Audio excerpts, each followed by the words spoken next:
Born of nobility, was a child of joy and laughter.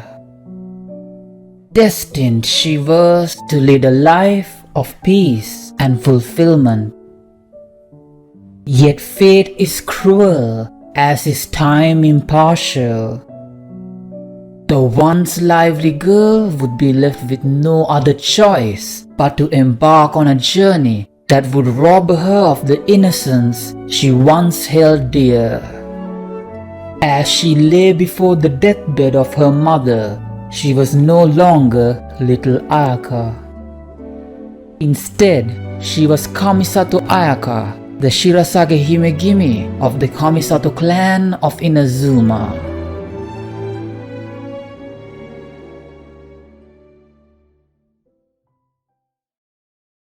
Born as the eldest daughter of the Kamisato clan of Inazuma, Kamisato Ayaka was trained in the arts of tea, calligraphy, and sword, amongst many others from a very young age.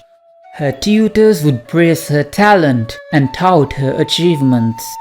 To have a student such as her, which teacher would dare not be proud? Her socially adroit nature would allow her to blend in with others of noble status in a natural and seamless manner as she carved herself an immovable position amongst the circle of nobles.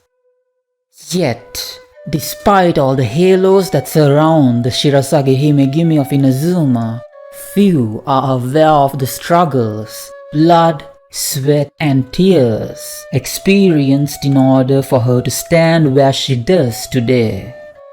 Having been born to the Kamisato clan, Ayaka was not but a joyful child that brought a smile to all those that bore the pleasure of knowing her.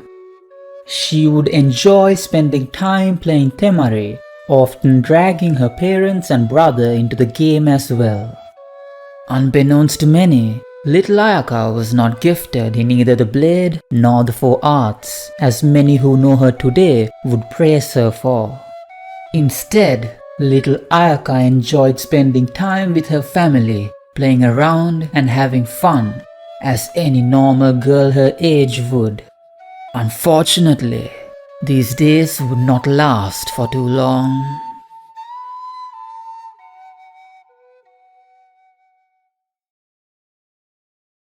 Due to conflict that arose with the Fatui harbingers of Shinesnaya, the Kamisato clan would face severe losses and find its reputation tarnished. Having to deal with these matters, little Ayaka watched as her father's once dark hair faded to grey, till eventually he was no longer of this world. Her mother had to take on the heavy responsibility of managing the clan during this time period. She was a strong woman and a role model for little Ayaka. However, with the grievance of losing her husband combined with the weight on her shoulders that was the Kamisato clan, it was not long till she herself would lay upon her deathbed in front of her children. It was at such a time that the Kamisato siblings had no choice but to step up and take a hold of the Kamisato clan. Laying in front of her dying mother, little Ayaka realized that she would no longer be able to hide behind the safety of her parents. She was no longer little Ayaka. From that day onwards, she strove to better herself. Her brother had taken on the burden of leading the Kamisato clan.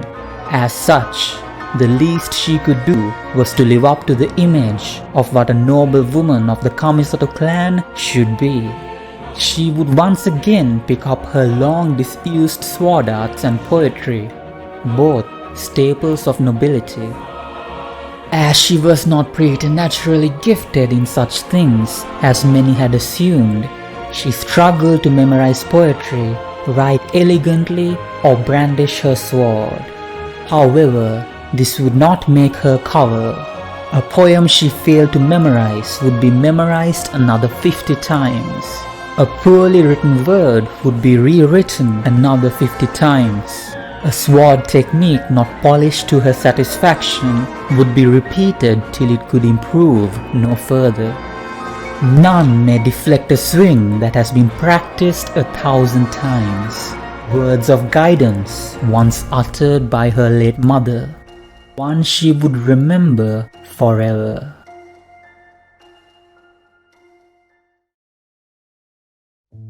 Ever since, training in the way of the sword had become a staple of Ayaka's daily life.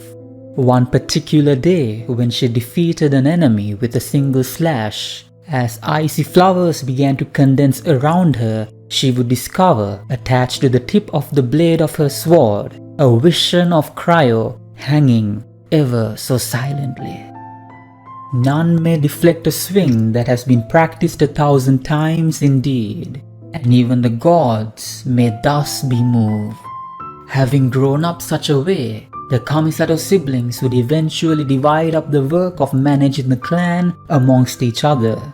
The elder brother, Kamisato Ayaka, would be in charge of government-related affairs, while the eldest daughter, Kamisato Ayaka, would be in charge of managing all internal and external affairs related to the clan. As this would put her in charge of partaking in all sorts of social activities, be it with others of noble lineage or the common folk. Her popularity would even surpass that of Ayato, the leader of the Kamisato clan. Being known for her kind and considerate nature towards anyone she associated, regardless of age, status, or gender, Ayaka was given the title of Shirasagi Himegimi by the common folk out of admiration and respect towards her. The tales that speak of her deeds of generosity are many, much more than what could be expounded upon within the confines of a single video. As such, if you're interested in learning more about the life of Kamisato Ayaka, then consider subscribing to the channel and turning on the notification bell so you don't miss out when the next video gets released. If you enjoyed the video and you think it deserves it, leave a like and be sure to let me know what you thought about the video in the comment section below. Your feedback is always appreciated. With that, I hope to see you in the future, and until then, I'll see you guys later.